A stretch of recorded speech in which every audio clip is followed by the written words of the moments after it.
Live in the heart of America, I'm Steve Gruber, ready to fight for you from the foxhole of freedom, giving you better analysis and insight than anyone else, shining a spotlight into the darkness of the political media industrial complex. Is a swamp in there. This is the relentless pursuit of the truth. Here are the three big things you need to know to start your day. Number one, the fluff pieces on Michigan's Governor Gretchen Whitmer rolling out that woman from Michigan. Rolling out now in the mainstream Vanity Fair, delivering a full-on slobber job, pushing her for president. Number two, CNN returning to its old habits of being in the can for the left-wingers in this country and around the world. Jake Tapper among the worst offenders, and with no leash, he's peeing on everything like a feral dog. And number three, all the world obsessed over former President Donald Trump in a Miami federal courtroom this week, with 37 felonies hanging over his head for arguments over what is a presidential record and what is not. The mainstream media ignored completely the far bigger, far more consequential, and far more damaging scandal engulfing Joe Biden, Hunter Biden, and possibly several more members of the Biden family. We have already learned that Joe and Hunter were each on the receiving end of a $5 million payment, came to them from a Ukrainian national. That, according to a whistleblower in that FD 1023 document, and accusations that date all the way back now to 2017.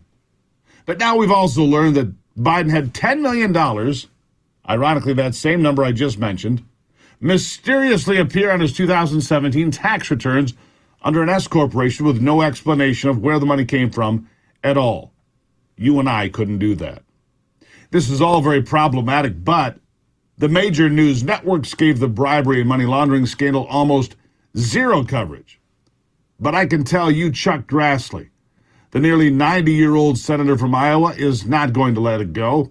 It is his revelations that keep setting the White House on its heels, and the House, well, the scandal is not going to be forgotten there either.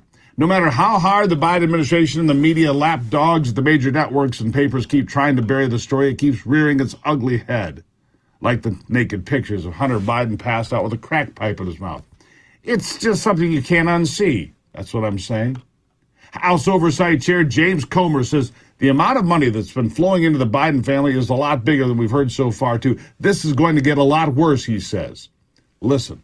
If this is all true about a sitting president when he was vice president, influence peddling, accepting money from foreign nationals so that he could turn around and make changes in policy for America so he could pocket the money, if that's true, why isn't he impeached already? And if it's true that the FBI is doing nothing about it, why isn't Christopher Wray on his heels as well? Those are great questions I ask every day. Look, Christopher Wray has no control over the FBI. One thing that I've learned from dealing with Grassley's whistleblowers is that this is an organization in disarray. No one has confidence in leadership at the top. You have bureaucrats, deep state bureaucrats, who are running the show. They're partisan. They want to get Donald Trump. They don't care what Joe Biden does because Joe Biden can be controlled. So we have issues with the FBI, but my investigation is about following the money. We're going to continue to follow the money. And Maria, I can assure you there's more money that we're going to be able to identify that was transferred between foreign nationals in other countries and the Biden family. This is going to be hard for Joe Biden to explain, and it's not going to go away. This is going to be an issue, and I think eventually the mainstream media will turn on Joe Biden and start asking the real questions. What did your family do to receive all this money? What number are you up to now? How much have you identified of the money he's taken in from foreign nationals? We have more bank records coming in, but we're going to exceed $10 million this week, right. And I think we'll get up between $20 and $30 million. Okay. $20 and $30 million. Wow. So the money keeps saying this is going to be more than that. Trust me, it's going to be a lot more than that when the dust settles. Grandpa himself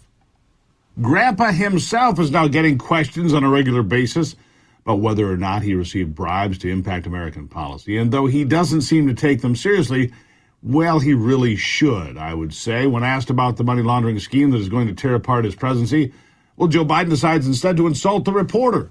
Listen. Why did the Ukraine FBI informant file refer you as President Biden? Why is that term really applied? Thank you very much. Thanks, guys. All right, that's a great question.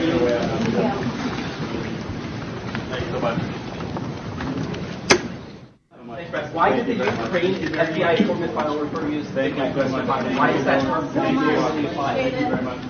Thanks, guys. All right, that's a great question.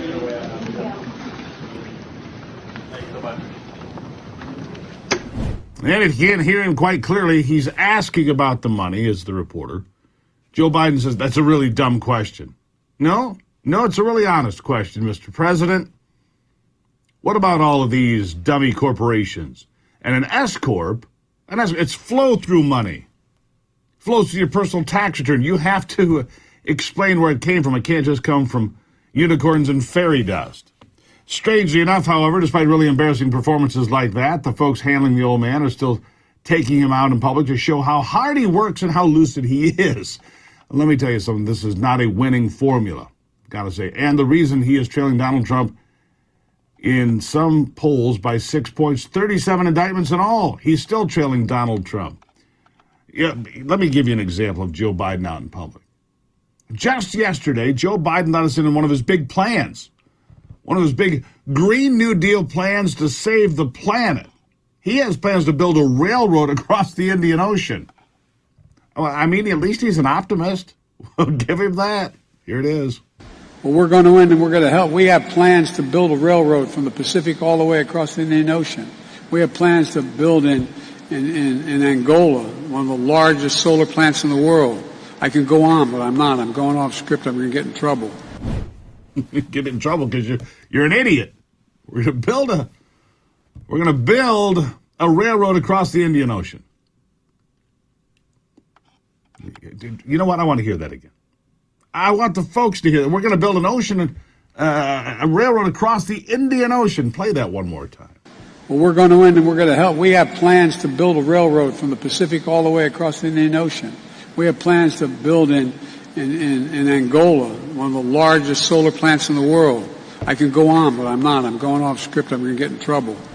Get in trouble? Yeah. What a doofus. Grandpa Joe rambling again about oil slicks on the windshield that's been dismissed as nonsense by plenty of folks over the years, but Joey sticks to the nonsense. Just roll with this. I grew up in Claymont, Delaware, on the Pennsylvania state line where that arch goes up in Delaware, right along the Delaware River. There are more oil refineries in Marcus Hook in that area than any place, including Houston, Texas, taking care of 10 million people in the region. And when we moved there, we lived in a place called Brookview Apartments. And what used to be what's now I-95, there used to be, it's called the Philadelphia Pike. It was from Wilmington and Philadelphia. That was a 4-lane access road. It was too dangerous for a third-grade kid to walk to school. It's only about a half a mile. So my mother would drive us to school every day. On cue, the first major frost and the late fall, my mom would get in the car, turn on the windshield wiper to get the dew off of it, and there'd be oil slicks, literally oil slicks on the windshield. How many folks across the country have had similar experiences? As a result, saw higher than usual rates of childhood asthma, cancer. For the longest time, Delaware had one of the highest cancer rates in America, in large part because the winds blow east, not north or south.